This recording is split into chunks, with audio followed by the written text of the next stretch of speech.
Assalamu alaikum, everybody. Good morning and good afternoon. A very warm welcome to this webinar on behalf of VLA Virtual Legal Advisory. And today we have a wonderful guest speaker, a gentleman who has been with us previously as well. We've got Neil Giles, who is the CEO of Traffic Analysis Hub. Neil, thank you so much for joining us all the way from the UK this morning. It's my privilege, Sana. Neil, so I have had the honor of obviously having you as a guest speaker, on my webinars in previous years, and also certain members from Stop the Traffic. And human trafficking is, of course, an area which is very close to my heart, and I know that it is extremely, extremely close to your heart because of your contributions to preventing it. But what is usually overlooked is, of course, the relationship between human trafficking and financial crime and money laundering. When we normally discuss human trafficking, people think of migrant smuggling, they think of sexual exploitation, and other sorts of layers. And of course, these are all segments of human trafficking, but a very significant portion of that is money laundering. How are the financial systems exploited worldwide? How is human trafficking a profitable crime? And I'm just going to share a few points before, obviously, you take over. In May 2025, the Financial Action Task Force, Interpol, and United Nations Office on Drugs and Crime issued a joint call urging countries to do more to target illicit profits generated by human trafficking and other serious crimes. And then the United Nations 2026 anti-trafficking campaign focuses specifically on people being trafficked and forced to participate in large scam, online fraud and scam operations. And as the technology advances and the more apps we have, and of course, this whole hype about cryptocurrencies, there is a stronger and stronger link between human trafficking and financial crime. So, Neil, could you firstly explain to the audience what is human trafficking, what is the link with money laundering, and how does this work? Surely. Um, uh, so, human trafficking, frankly, is simply an illicit business. It's an underground business, but it lives in plain sight. And the entirety of the human trafficking business model lives on three distinct foundational pillars. It needs access to people who are prepared to take a journey, perhaps, or prepared to take a step into a new opportunity that's offered to them that subsequently turns to dust. And so access to a pool of people who are able to take the bait, if I dare call it bait. And that's the first point. The second foundational pillar is, of course, there needs to be a demand equation. No trafficker goes and recruits anybody and takes them on a journey somewhere. That could be next door, that could be to another city, it could be to another country. But no one does that unless they've got a way of utilizing them and not remunerating them effectively. So, in very simple terms, stealing their wages, if you want to put it that way. So there has to be a demand equation and a vulnerable group of people, but the entirety of the purpose is about making money. There's a very small percentage of human trafficking that's not about money making. And even then, when you're talking about things like domestic servitude and other less remunerative activities, there's still a money element, a transactional element to find. And when you scale that up across the world, that equation that is human trafficking for profit, you're looking at something like 25 to 35 million people. And, the latest estimates are that generates, in terms of illicit revenues, something like $600 billion a year. And pretty much all of that money at some point goes through a financial institution. And every cent of it is the proceeds of crime. And across the world, every country, almost without exception, has a law that says that that's a money laundering crime. That's why it needs to be relevant to financial institutions. Um, just to put some context around that, we here in the UK, we estimate that just commercial sexual exploitation in the UK generates around 12 billion sterling a year. And pretty much all of that money is untaxed, and most of it ends up moving through financial systems. 12 billion sterling is a lot of money for the banking system not to have go through them. So there's a negative incentive there. Yeah, thanks for that overview, Neil. I mean, in the UK, of course, you have all of the financial institutions and other organizations compulsorily have to have modern slavery statements in order to, make their entire proceedings transparent. And I would really, obviously, we're living in an era where things like ESG policies play such an important role, in the dynamics of financial institutions. Even within Pakistan, we have some very strict anti-money laundering laws, and it just goes to show how dangerous this crime has become over the years, and how financial institutions need to take this very seriously. And obviously, we'll come to the lay person, which is, the customer or the person who doesn't know anything about these crimes, who doesn't know anything about the laws and what should they do. But before we do that, because I know that you have achieved a lot, and I would like you to tell the audience a little bit about your background. What inspired you to establish Traffic Analysis Hub? What is the mission of Traffic Analysis Hub? And how do you influence financial institutions? So please do enlighten us. Okay. So, by way of background, I spent 38 years in a variety of law enforcement roles, joining as a constable in London many years ago, um, and then being able to make my way to a senior rank within London's Metropolitan Police and then national and international law enforcement. My last job was as deputy director of what is now the UK's National Crime Agency. And I spent time as our overseas liaison officer in Washington, D.C., at our embassy in the late 1990s. And I led the UK's counter cocaine program for 5 years, and indeed the European counter cocaine program for 3 years on behalf of Europol. So I'm very familiar with how law enforcement and the justice process works around the world. And I came across Stop the Traffic while I was still working as deputy director for the national agency. And I very quickly realized that this small not-for-profit knew things about human trafficking that we as a law enforcement agency did not.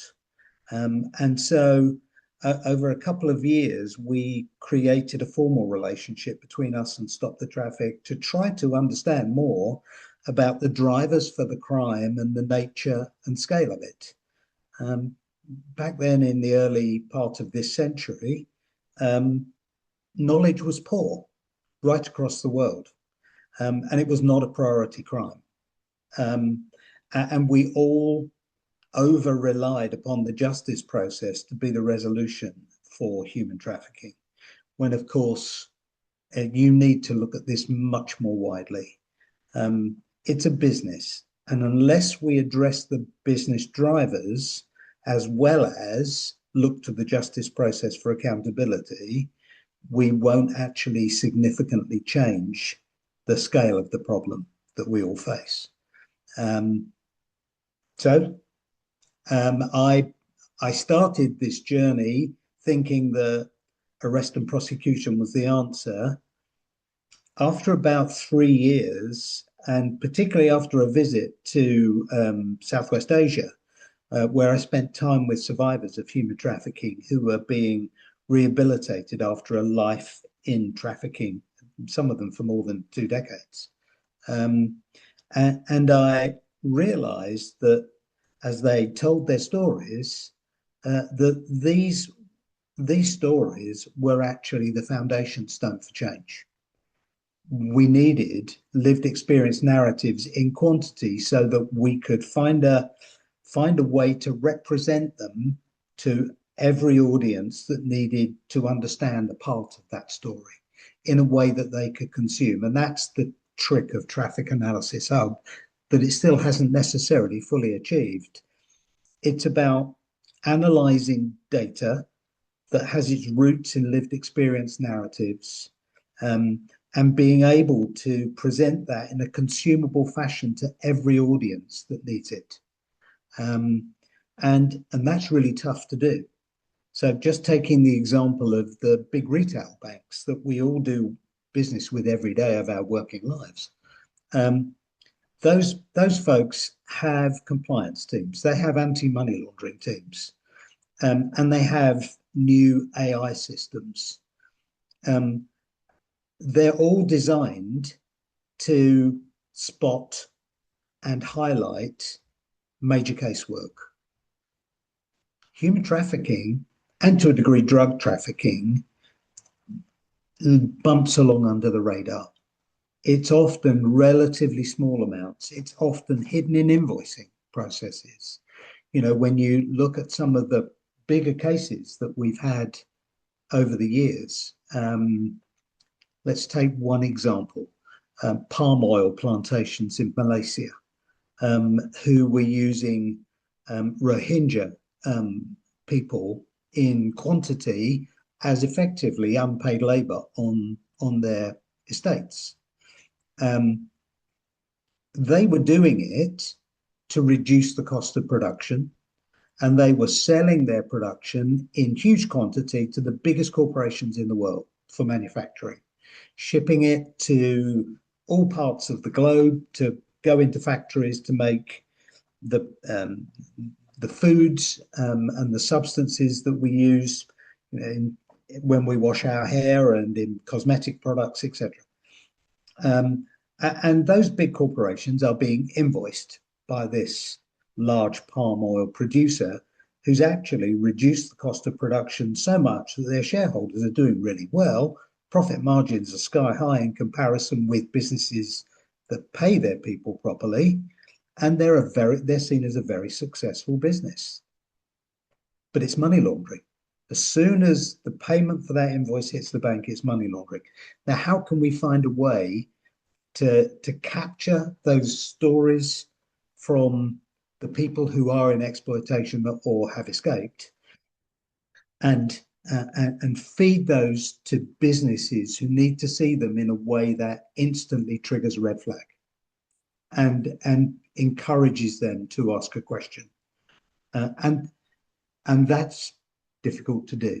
If it was easy, we wouldn't have human trafficking. So that's kind of the big picture, I suppose.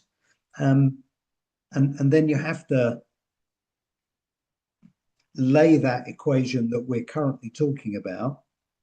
We're talking about retail banks that many of whom have got hundreds of years of history. Yet we're now into a proliferation of new financial services businesses that are encouraging us to look at how we manage our money differently as individuals and as businesses. So we have fintechs, lots of online banking systems that are low cost, and appear to be very efficient. We can manage our entire life from one of these things, a cell phone, with all of our banking data, etc., on it. I was traveling back from a visit to Mexico recently, and I left my handset in the bathroom at Dallas Fort Worth Airport just for 15 minutes, and it was still there when I went back, but I was scared to death that my entire life was disappearing with that handset. Sorry, I digress. Um, and numerous new payment systems that are entering the marketplace as fast as you can possibly imagine. Um, and there's more and more money moving around the world by ever less visible methods as far as regulators are concerned. And now, of course, we have crypto assets. And crypto assets, I have a prediction for the World Cup that's upcoming, the Soccer World Cup that's upcoming in Mexico, the USA, and Canada. That in terms of trafficking and exploitation, particularly for sex, that this will be the biggest event in history for payment by cryptocurrency. Let's wait and see if that prediction comes true. Um, yeah. And so we set out in 2010 to try to capture lived experience narratives in large quantity and to find tools to contrast and compare those narratives, to build rich pictures, visualizations, if you like, of the data that everybody, whatever sector they were in, whether they're just a citizen like you or I, or whether they're a business or a bank or a law enforcement entity, that they could easily access a visualization of that that would tell them something about trafficking in their area of interest. And IBM were excited by that thought, and in 2017 joined us to begin to scope it. So it took 7 years to get to the point where we actually got a technology company to say, that's interesting, we want to build that with you. And over the next number of years, they did. In the 7 years prior to that, we lost a lot of friends. Stop the Traffic lost a lot of friends around the world who felt that it was absolutely inappropriate to take lived experience narratives and build an intelligence picture from it. They felt those lived experience narratives were private matters and should be kept from public sight. And they tried to paint us as an organization that was being infiltrated by intelligence agency narratives in an unhelpful way. And yeah, everything takes time for people to examine and come to a supportive conclusion around. And now Traffic Analysis Hub is going through its second iteration of development. Traffic Analysis Hub 2 will be a much more modern tool with much more modern tools and techniques available for people to interrogate the material, which is, there are now many millions of records in Traffic Analysis Hub. And it's quite capable of painting a picture where you are, of routes into trafficking, of prevalence of different trafficking types. And like all technology systems, it's only good for the moment. You have to keep investing in it. And fortunately, we've been able to do that. Neil, that was absolutely fascinating.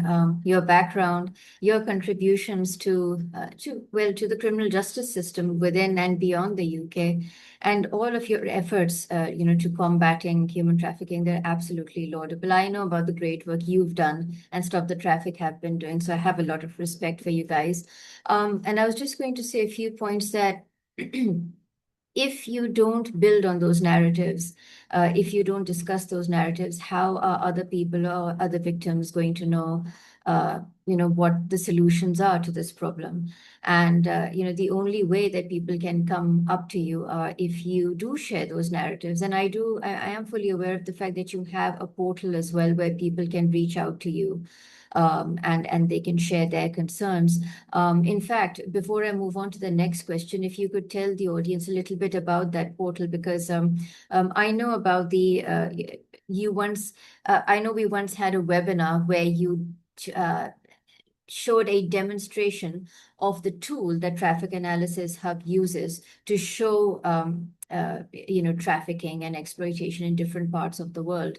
And it is absolutely unique. And if you could just tell the audience a little bit about that tool, how can they have access to it, or how can organizations have access to it? How can that help them? And also, how can the ordinary person reach out to you? So if you could just quickly shed light on that, that'll be great. Yeah, for sure. So Traffic Analysis Hub is available free with the data depersonalized um, to any not-for-profit, to any academic institution, and to any law enforcement agency, even an appropriate government department um, anywhere in the world.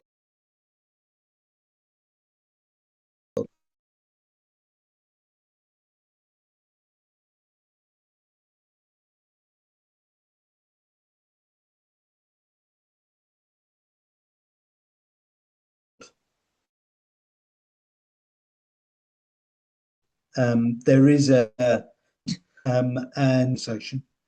Um, Secondly, we have tools available called the Stop app. And the Stop app now is available in 23 languages.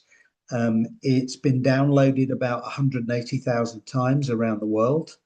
And it's a way of sharing a concern or a story without identifying yourself if you choose to. You can send us your contact details so that we can perhaps develop a conversation with you if that's important to do. And we've had some extraordinary connections through this medium.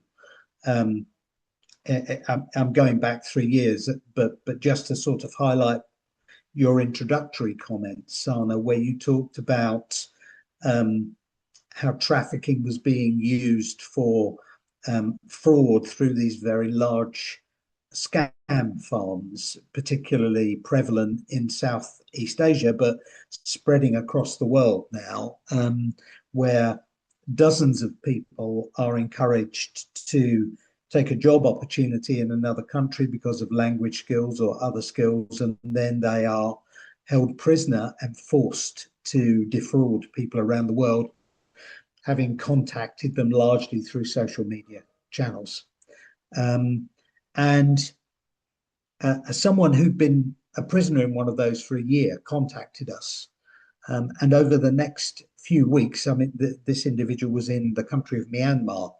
And over the next 2 odd months, they were able to tell us exactly what was going on in that place, how the frauds were working, particularly through relationship scams. We would call them romance scams these days. How so many people, particularly people who are single and perhaps a little older, like myself, who are interested in a relationship, even just an online relationship, and then over time they get persuaded to look at an investment of some sort or to send money of some sort, and so the journey begins. One of my close relatives' brother um, found that over a 2 year period, he had sent over £100,000 to a scammer that he had never met, other than having online conversations. And that's not an untypical story. There's a lot of money to be made out of fraud, and fraud makes even more money if the people that are doing it aren't making any money themselves. Absolutely. Thank you, Neil. Can you still hear me, by the way? Yes, I can.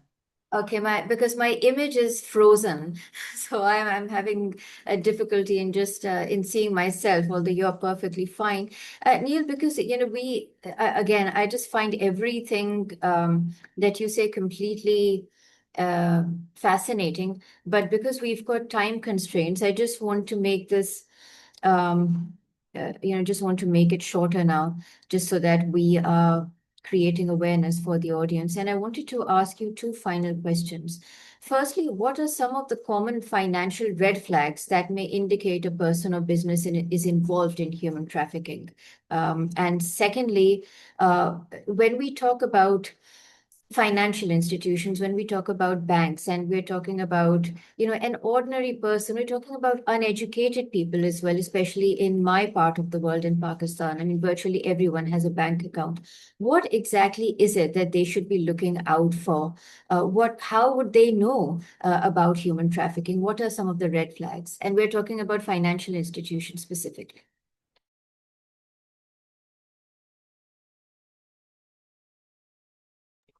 Neil, yeah, Yes, thank you. sorry, I switched my mic off briefly. Changes in the nature of the use of a standard bank account. So, if over months and years the bank has seen an individual's banking activity at just a standard level, perhaps some wages coming in, and then all of a sudden there are more deposits and more transfers to other bank accounts. That's what we describe as cuckooing. That's where a bad actor has essentially taken over the bank account, and they're using it to launder their own money. That's a very common thing, particularly an elderly person. Perhaps someone who is on a small pension, has a bank account, but then suddenly there's a change in the way that account is being used. That's quite common. Um, there are also um, obvious things, perhaps business bank accounts that suddenly change in nature, in terms of how much they're receiving payments for, and how much by way of salaries are going out to workers. There's an imbalance, a disproportionate activity. Now, for some, a quick look at that would say they're doing really well. That business is doing really well. Look at the profits. It's a red flag, folks. Wake up and smell the coffee would be our perspective. Um, a quick practical example. Um, uh, there's a thing with car washes around the world that are often staffed by people who are in circumstances as we would describe as trafficking. And um, we see often cash deposits, large cash deposits coming into banks. And I remember doing a training with a high street bank one day and talking to the staff about the red flags. And one of the staff said to me, well, we have a guy who owns 3 car washes. He comes in here every week with big plastic bags full of cash, and we help him count all that money and put it into the bank. And I said, well, of course, that's not necessarily suspicious. What does the payroll look like on the bank account? And the person that said, oh no, there's no payroll on the bank account. I said, so might that be a clue? Um, uh, Look beyond your noses, I suppose, is my first advice to the banking world. There are so few people who are in place to pick up the clues, so we need to make them ever brighter for people. Um, so those are just a couple of examples, I suppose, of red flags. Um, Look out for businesses that do business after they close. That perhaps a store of some sort that does normal business on its card machine facility during the course of a day, and then suddenly after hours it starts taking other payments. Um, that can often be a very strong clue. I'll be sure never to take a bag of cash to the bank. Thank you for that, Neil. That's actually so so helpful. And yes, I think that so much has already been introduced in terms of policies, for money laundering, anti-money laundering, that banks are already, institutions are cognizant of some. the red flags. Even then, I rightly say, uh, these activities still proceed, and these gangs still get away with it. So, in conclusion, I don't know if we're still there.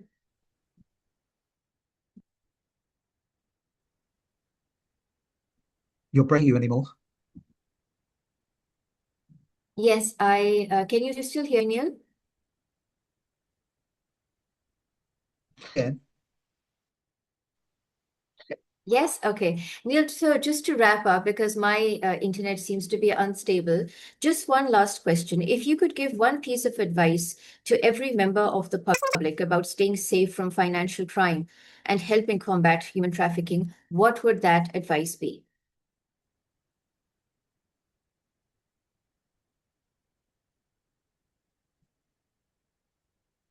So my first advice would be that in this current day and age, children are the most popular target. Young people are the most popular target for traffickers because they can make most money out of them, whether that's in labour and they often, or indeed for sale for sex, are particularly vulnerable, and they're often tempted by um, offers of education. It's happening in my country, it's happening in every country. Um, so are often very much not. So I would encourage everybody, if an opportunity arises that involves perhaps travel to another place for work or education that's unexpected, please look at it very carefully and seek help from some of the many organisations that are available in your communities to advise, because that is at the moment the very highest risk. Um, and and ultimately, um, please just open your eyes to what you see around you, every community, and that doesn't just mean the place where you live. It can be the place where you work. Uh, uh,